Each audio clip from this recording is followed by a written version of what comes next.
love Muhammad. We love Muhammad. We love Muhammad. I love Muhammad. I love Muhammad. I love Muhammad.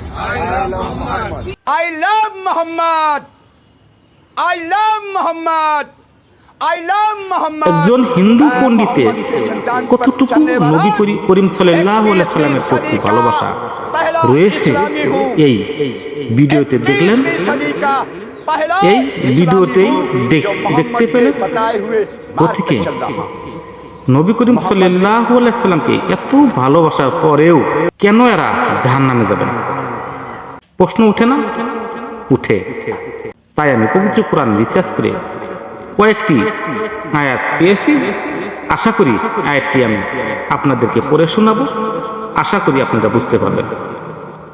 পবিত্র কোরআনের সূরা হজের 17 নম্বর আয়াতে ঘোষণা করা হয়েছে, যারা মুসলমান, যারা ইহুদি, সাবেই, খ্রিস্টান, অগ্নিপূজক এরা ভাবে, এবং যারা মুশরিক, কিয়ামতের দিন আল্লাহ অবশ্যই তাদের মধ্যে ফয়সালা করে দেবেন। সবকিছুই আল্লাহর দৃষ্টির সামনে। এবং কি সূরা বাকারার 62 নম্বর আয়াতে বলা হয়েছে, নিঃসন্দেহে যারা মুসলমান হয়েছে এবং যারা ইহুদি, নাসারা এবং সাবেইন, তাদের মধ্যে যারা ঈমান এনেছে আল্লাহর প্রতি ও কিয়ামতের দিবসের প্রতি এবং সৎ কাজ করেছে, তাদের জন্য রয়েছে তার সওয়াব তাদের পালনকর্তার কাছে, আর তাদের কোনো ভয়ভীতি নেই।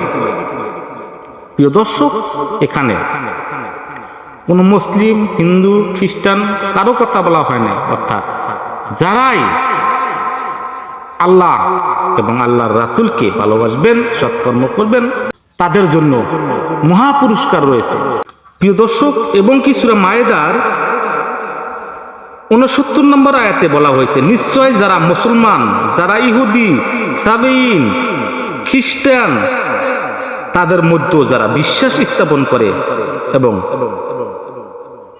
আল্লাহর প্রতি, কিয়ামতের প্রতি এবং সৎকর্ম সম্পাদন করে, তাদের কোনো ভয় নেই এবং তারা দুঃখিত হবে না। প্রিয় দর্শক, এই কয়েকটি আয়াত দ্বারা বোঝা গেল অন্য ধর্মের মানুষেরাও নিজের ঈমান, সৎকর্ম এবং নবী করিম সাল্লাল্লাহু আলাইহি সাল্লামের প্রতি ভালোবাসা এবং সৃষ্টিকর্তার প্রতি অশেষ। উদাহরণস্বরূপ এই ভিডিওতে যে পণ্ডিতে আমার নবী করিম সাল্লাল্লাহু আলাইহি সাল্লামকে ভালোবাসা দেখালেন এবং যে বোন এই ভিডিওটি আমার নবী করিম সাল্লাল্লাহু আলাইহি সাল্লামকে আই লাভ মুহাম্মদ সাল্লাল্লাহু আলাইহি সাল্লাম বললেন, এদেরকে দেখা যায় যে এরা কখন আল্লাহ সুবহানাহু ওয়া তাআলার কাছে মুসলমান হয়ে গেছেন তারাই নিজেরাই জানে না।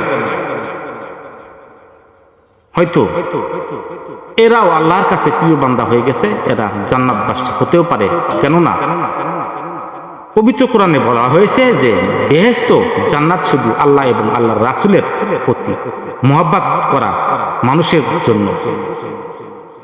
এবং কি সূরা আরাফের 3 নম্বর আয়াতে বলা হয়েছে যে আল্লাহকে বাদ দিয়ে অন্য সাথীদের অনুসরণ করো না। অর্থাৎ যারা আল্লাহকে বাদ দিয়ে মূর্তি পূজা না করে না এবং নবী করিম সাল্লাল্লাহু আলাইহি সাল্লামকে মহব্বত করে এবং সৎকর্ম করে, তারাই জান্নাতি।